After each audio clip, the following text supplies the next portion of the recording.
we're doing in commemoration of Bastille Day today, Pete. Yeah. We're doing a French wine tasting. So we've got all French wines here in 14th of July, France's National Day. So I guess that's logic that's what we would do. Pete, a little interesting bit of trivia. The French claimed their Bastille Day, their Day of Independence, in 1789. Mm-hmm. Now, America claimed their independence in 1776. Indeed. So I reckon the French are just copying the Americans. Yes. And I have no idea why you would think that, but there would be some completely unbiased view of that, I'm sure. Yes. Anyway, let's get into the wines. Yes. Also, by the way, the day after Australia was settled by the English, where they brought all their prisoners out here to put them on a boat and send them to Sydney, which was in 1788. So the French had their commemoration of their breaking out of prisons and everything a year later. Oh, well, bit of trivia today. Indeed. French wine tasting. So what have we got to start off with here? Well, we've got a Vouvray. Oh, we've got Vouvray. Vouvray. Okay. So this is from the Loire Valley. Okay, yeah. Very interesting. It's very subtle on the nose. I don't get a lot on the nose in this. Yeah. Some lifted minerally sort of character, but not really. It doesn't sort of jump up and smack you around the ears. No, unlike New World wines, you don't get that real pronounced fruitiness. It doesn't jump out of the glass at you, perhaps. Oh. But one of the things about this is that, Vouvray is made from Chenin Blanc grapes. Now, we don't have a lot of Chenin Blanc in Australia. There are some good wines over the years that have been made from Chenin Blanc, but it's never really been particularly fashionable. And one of the reasons for that, as you've just alluded to, is the fact that it doesn't have perhaps quite the same upfront, in-your-face expressiveness that perhaps we are used to seeing these days from Marlborough Sauvignon Blanc or even from Riesling or Chardonnay. We expect to be able to recognise particular characters, and we expect them to be really obvious and out there and really grab your attention. Yeah, but in saying that, when I get it on the palate, there are some very interesting fruit characteristics there. Not real concentrated citrus, but it almost feels on the palate as if they're very concentrated fruit characteristics. Yeah, there's quite a lot of intensity there. The key element...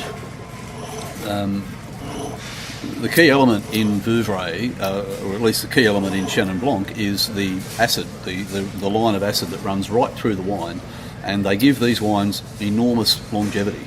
The other interesting thing about Vouvray being made from Chenin Blanc, something that's got in common with perhaps Riesling and Pinot Gris, is that it can be made anywhere from really, really dry to really, really sweet, and anything in between. This one's a dry one, but you're getting that really crisp, zingy acid, which I guess makes it a good food wine as well. Yes, and I think this wine would let the flavours of food come through absolutely very, very well. Yep. This being a 2011 vintage, fairly new, I would imagine would develop some interesting character over some time. It would, yeah, absolutely, yeah. And it's got the acid to do that, so yeah. The next wine we're going to taste here is a Sancerre. Now, Sancerre. So we have Sancerre. This is another one. I don't have my French pronunciations down too pat there. So we have Sancerre. That's another wine from the Loire Valley. Sauvignon Blanc. But this is a different grape, as you said. Sauvignon Blanc is the keynote here. So different ends of the Loire Valley, so to speak. But this one is a little bit more, I guess, recognisable in terms of wine styles that Australian palates are used to. Yeah, I get some very interesting characteristics on the palate of this wine as well. I detect some of the same things that I do out of a New Zealand Marlborough Sauvignon Blanc, but again, some of those flavors are a little bit more subtle. It feels to me as if I'm getting a little bit of that citrus, but it's a much more concentrated citrus. There's a little bit of that grassiness, but it's a much more concentrated grassiness. And absolutely lovely mouthfeel. Yeah, you're also getting, slightly, I guess, in an obvious way, more, you're sort of saying more restrained character. If you think about the Marlborough Sauvignon Blanc, obviously, but even some of the Australian ones that are quite expressive. You get Sauvignon Blanc that comes from the Adelaide Hills or the high parts of Victoria, and you're getting really quite pronounced, lifted, in-your-face sort of aromatics, where this doesn't have quite as much of that, and the characters are a little bit more restrained on the palate as well. Yeah, lovely wine. Indeed. Next one on our tasting here, the Bastille Day, is a Gewürztraminer. Now, Gewürztraminer, Pete, is one of my all-time favorites. I don't know much about the French wines, and I guess it's learning all of those different appellations where the different wines come from. The regions and what grape varieties are But on typical. this, yes, on the Gewürztraminer, I've always seen Alsace. Yep. So I know where that comes from. Precisely. And that's one of the big bonuses of it, as we were talking about it earlier on, that Alsace is one of the few premium regions of France where they are happy and, in fact, want to put the name of the grape variety on the label. So that helps us a lot in terms of us New World wine drinkers from Australia, America, New Zealand, South Africa. When we buy one of these wines, we can see straight away what's in it. Wow, that's a beautiful wine that's sweet on the palate, and I must say, in my experience, this is one of the best wines that you could ever have with Thai dishes or very spicy dishes. It's the only thing that I know of in wine that can put the fire out on your tongue. Absolutely. Well, and it doesn't even need to be necessarily chili heat in the dishes, but just boldly flavoured Asian dishes, like a typical Thai dish that's got other things in it, like lemongrass and coriander and tamarind and all of those sort of exotic spicy flavours. The Gewürztraminer works really, really well as a counterpoint to those flavours and makes for a great food match. So, and Alsace does it in a way that nowhere else does.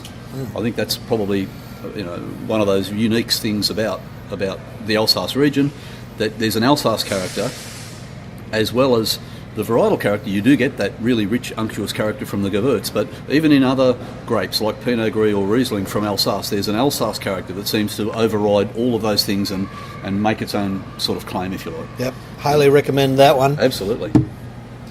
Next on our tasting is Chateau Paul Mas. Okay. So this is red wine. A red wine. Okay, so we're moving into the red territory and here. This is 2011 as well. Okay, so again, fairly new. But these wines, I notice on the label it says Coteau du Languedoc, so from the Mediterranean coast effectively, a long way south of some of the other regions, premium regions in France, but quite a lot of sunshine down there and rich, ripe sort of characters into the grapes.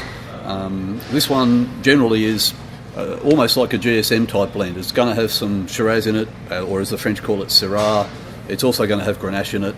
And in that respect, again, it's something that's, I guess, quite recognisable to Australian wine drinkers.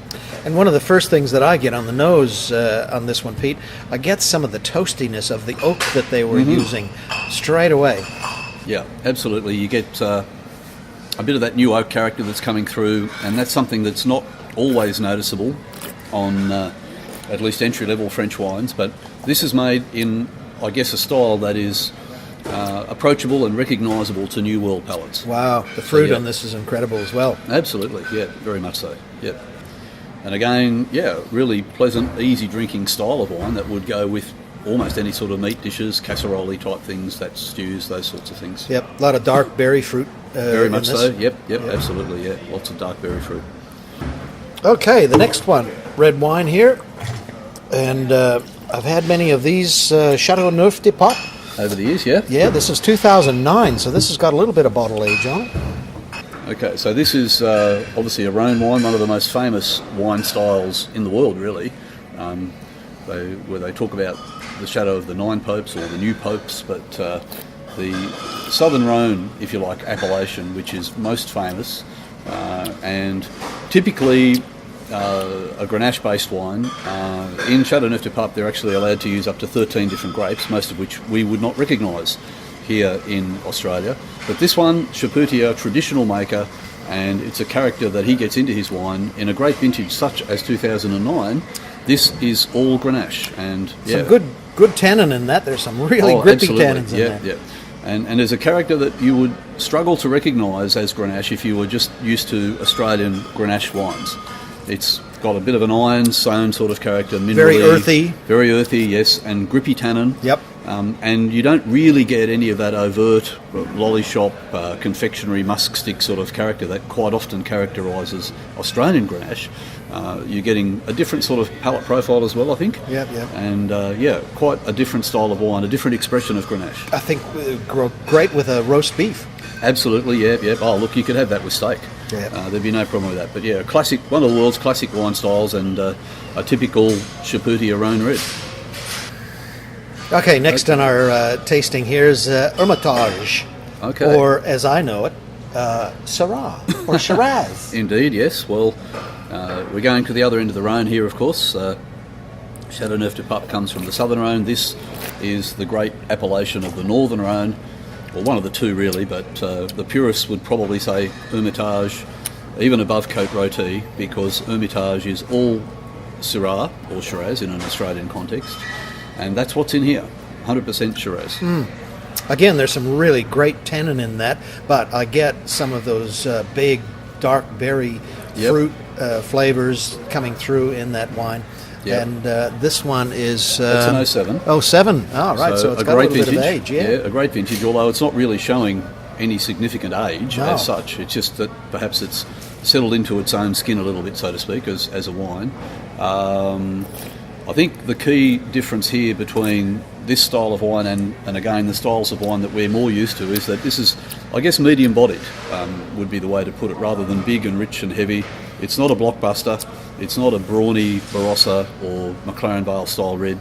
There's not masses of sweet fruit. The fruit spectrum is more savoury. Yep. But still plenty of those berry sort of fruit characters that you talked about earlier. Great. But that's your classic. That's your classic Rhone Valley Shiraz. Lovely wine.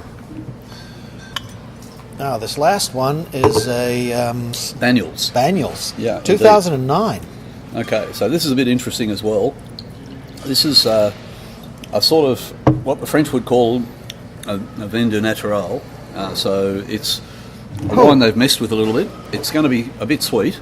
It's going to be a bit fortified. Prunes. Yep, absolutely, yeah. Yep, Prunes yep. or raisins. Yep, raisins and prunes, yeah. A bit sweet, a bit fortified, which is not quite like saying a little bit pregnant. It's actually not as strong in terms of the fortification as say a port or a Rutherglen muscat, liqueur muscat style. So your alcohol's up around the 16% mark, so it's a bit more than your standard table wine.